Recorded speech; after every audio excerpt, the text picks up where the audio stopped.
welcome back to the channel. So we are in eco mode. You may be asking yourself why.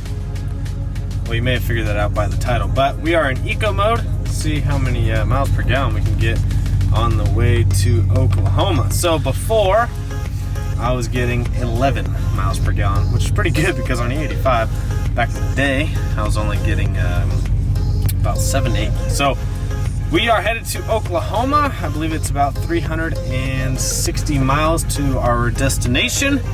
Please don't skip ahead. I want you guys to really go through this vlog with me because as I'm filming this, I don't know if this is going to for sure happen, but I'm hoping it does happen because this is something I've been putting together for a little bit of time here. So we are headed to Oklahoma, and let's turn these heated seats on. I'm gonna miss that. And let's see if we can get some decent gas mileage on the way to Oklahoma. It is freezing out right now. It's like 32 degrees. And it is very cold in Amarillo. I'm not sure what the weather is like in Oklahoma, but I'm really hoping we don't hit any bad storms or anything. So I will catch you guys once we get on the highway.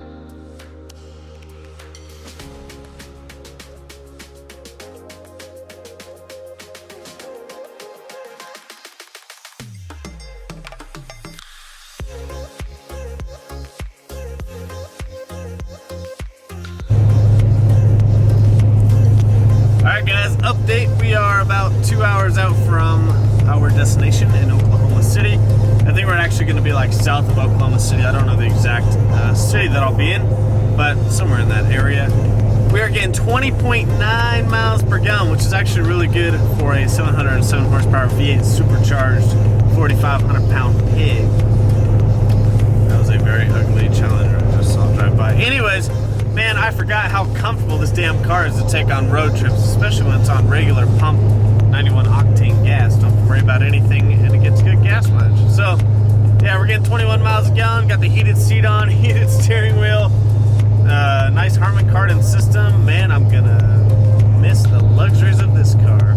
So, like I said, we're about 2 hours out, going to get to our destination, of course, right before they close, like I always do. But today was like the only day I could really go do this. So let's kind of talk about things I love about this car while we're in it. Obviously the amenities, you know, the heated seats, heated steering wheel, but a lot of cars at this grade come with those types of things. You know, if you were to get a Corvette, you know, if you're going to get a base model, it doesn't come with any of those nice amenities, but you get the Z06 or a ZR1, you get all the good amenities. So you got to remember when you're comparing, you compare like vehicles. You know, you don't compare the Mustang, a base model, to a Challenger Hellcat. You got to compare the up model. But this does have some really nice creature comforts. I think Dodge has really knocked it out of the park. You know, any of the FCA vehicles, Dodge, Ram, Jeep, I think they've really knocked it out of the park with the interior and the amenities. Now, I do think that these Hellcats and Red Eyes are due for an upgrade because, you know, they've been the same since 2015. And truly, the inside and outside has been fairly similar since 2008 when they first released these Challengers. And then when the Hellcat came in, you know, obviously they updated it, but it's not like it got a complete overhaul. It still has the same like basic design.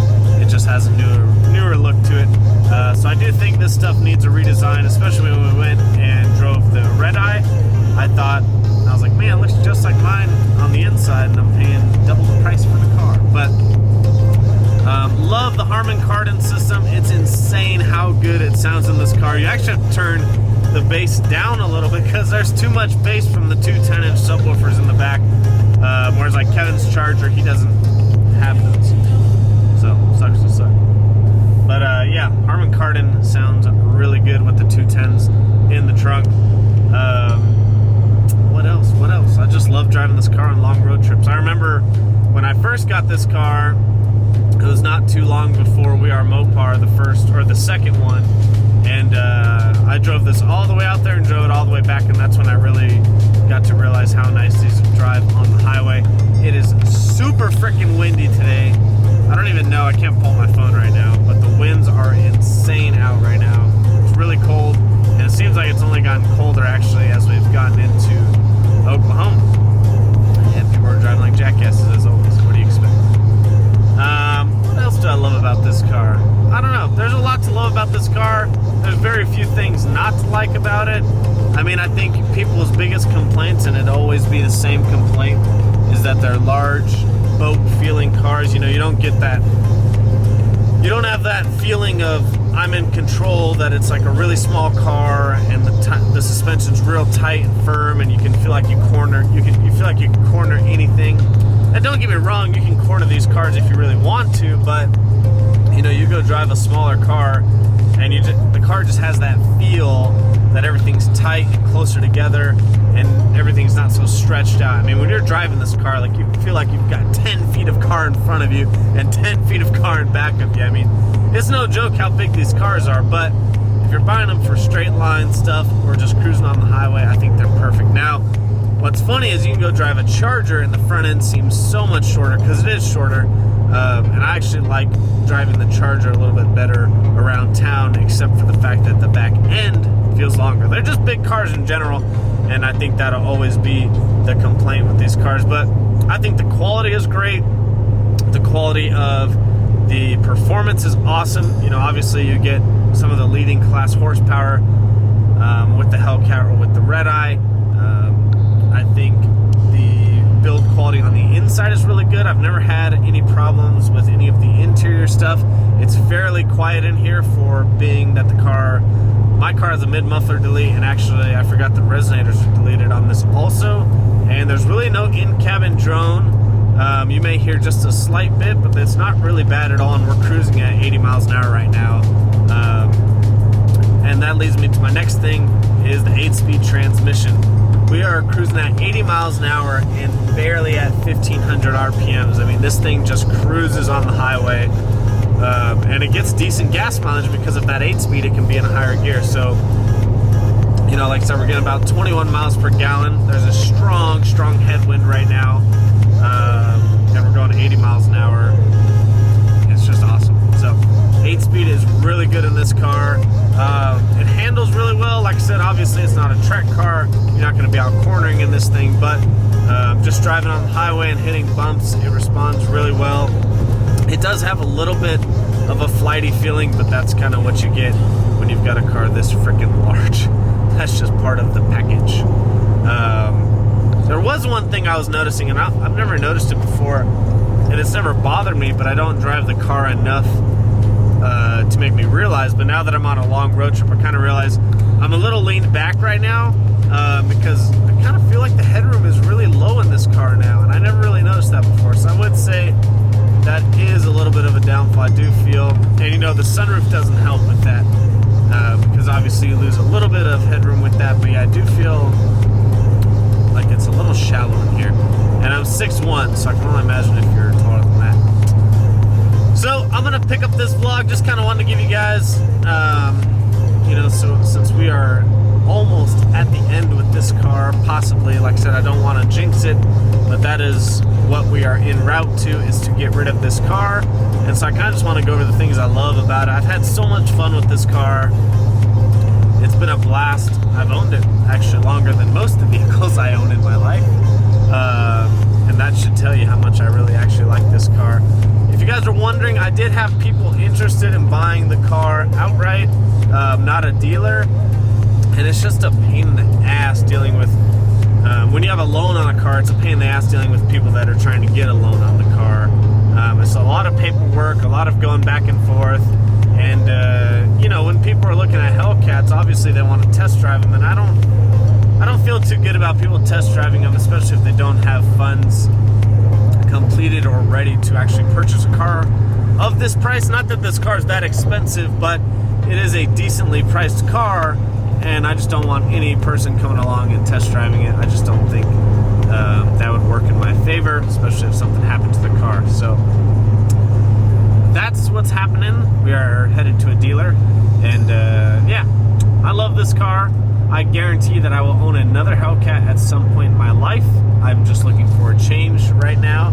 I'm looking for something more that I could build from scratch, something that can go a little bit faster, and something that can take a turbo or a different type of power adder. Kind of think I'm taking a break on the whole supercharger thing. Just want to that's all. Nothing against Hellcats. But hopefully you guys stick around, because there is going to be a ton of content on this next vehicle. It's opening up a new wave of content.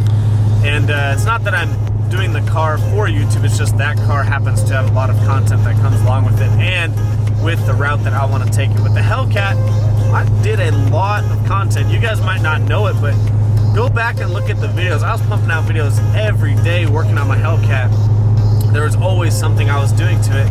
And it's funny because a lot of those videos didn't even get good views.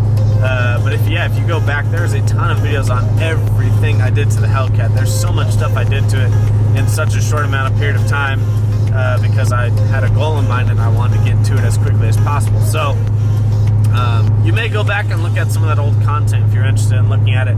But I think this new car will allow me to really open up the wave of a whole new type of content and give you guys some better content to watch, and get more creative with some stuff that we do to the car.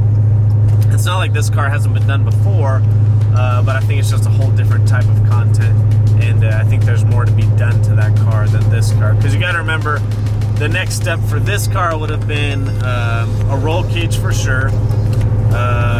Probably try and get more power out of it, but the blower was pretty much maxed out, so you got to spray nitrous. You start spraying, you're gonna start hurting the transmission, so then the trans starts slipping, and then the blower's at its max, even with, and then you got the spray on top of that. You might blow the supercharger.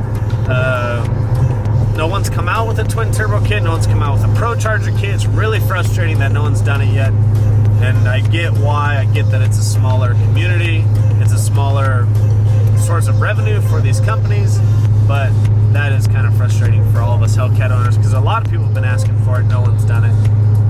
So if someone wants to do a kit, Kevin is absolutely ready to do a turbo kit for a Hellcat. Just hit him up, because he's ready, and I think it would do really well, actually, because I think with these, I think I've said it before, but if you haven't heard it, I think with these root style blowers, with how much torque these cars make, and the power is just instant, is really hard on the drivetrain, especially the rear diff, the axles, the drive shaft, and especially the transmission. So it's a lot on the drivetrain parts, and it's really hard on it. So, if you get a turbo kit, the power comes in a little softer, it's laggier, and so it's not as hard on the drivetrain, which makes your drivetrain last longer. Not saying you wouldn't have to upgrade it, but it does help the longevity of your drivetrain.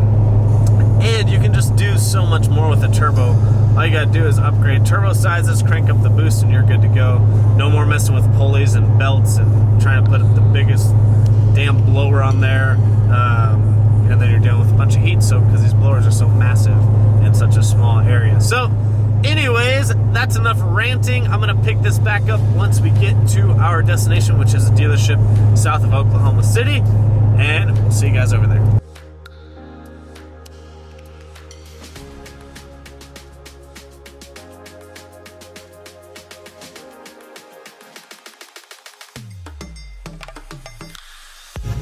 Alright guys, say goodbye to the Sneaky Cat, and I'm not really showing you exactly what car I got. That's going to be the next video, but we are saying goodbye to the Sneaky Cat. Had an awesome time with it, so many good memories with you guys, my family, my friends. That car is so awesome to me, and I'll get another Hellcat someday, but we're changing it up for the time being. This is what I do. Huge shout out to Seth Wadley Ford, I don't know how to say it, but they took my trade-in, and I'm in a new car, and we will make a video on this car tomorrow, the next day. So hopefully you guys enjoyed that video. Make sure you always comment, like, subscribe, follow me on Instagram and Snapchat at VanV39, and you guys are really going to want to see what's coming next to the channel.